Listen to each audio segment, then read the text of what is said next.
Malayalam big boss season 7 ലൈവിൽ ഇപ്പോൾ നടന്നുകൊണ്ടിരിക്കുന്ന അനുമോളും മുൻഷിയും അതേപോലെ തന്നെ ലക്ഷ്മിയും സംസാരിച്ചുകൊണ്ടിരിക്കുകയാണ്. മുൻഷി ചേട്ടൻ വളരെ കറക്റ്റായിട്ടുള്ള പോയിന്റുകളാണ് അനുമോൾക്ക് പറഞ്ഞു കൊടുക്കുന്നത്. അർഹതയില്ലാത്തവർക്ക് വേണ്ടി നീ ഒരിക്കലും കരയരുത് അനുമോളെ. പലരും ജയിക്കാൻ വേണ്ടി പലതും കാണിക്കും. പലതരത്തിലുള്ള കളികളും അവരിറക്കും. നിന്നെ നെഗറ്റീവ് ആക്കാൻ അവർ നോക്കും. പക്ഷേ എനിക്ക് നിന്നോട് പറയാനുള്ള ഒറ്റൊരു കാര്യം മാത്രമായിരിക്കും. ചിലപ്പോൾ നീ ആദിലയ്ക്ക് നമ്പർ കൊടുത്തിട്ടുണ്ടാവും.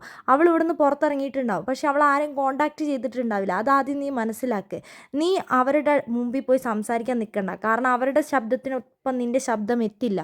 എനിക്ക് പറ്റില്ല ചേട്ടാ എന്ന് തന്നെ അനുമോള് പറയുന്നുണ്ട്. വേണ്ട, നീ പോകണ്ട, നീ ഇവിടെ നിന്നോ, നീ ഇവിടെ നിന്നാൽ മതി. ഞാൻ നിന്നോട് ഒറ്റ കാര്യമേ പറയുള്ളൂ. ഇനി വെറും മണിക്കൂറുകൾ മാത്രമേ ഉള്ളൂ. നീ കരയാൻ നിൽക്കണ്ട. നീ നല്ല സ്ട്രോങ് ആയിട്ട് നിൽക്കുക. നിൻ്റെ ധൈര്യം കുറയ്ക്കാൻ അവർ നോക്കും. ഇനി മണിക്കൂറുകൾ മാത്രമേ നമ്മുടെ മുന്നിലുള്ളൂ. അനുമോളെ, നീ സ്ട്രോങ് ആയിട്ട് നിൽക്കണം. അത്ര മാത്രമാണ് എനിക്ക് നിന്നോട് പറഞ്ഞു തരാനുള്ളൂ എന്നാണ് മുൻഷി ചേട്ടൻ പറഞ്ഞിരിക്കുന്നത്.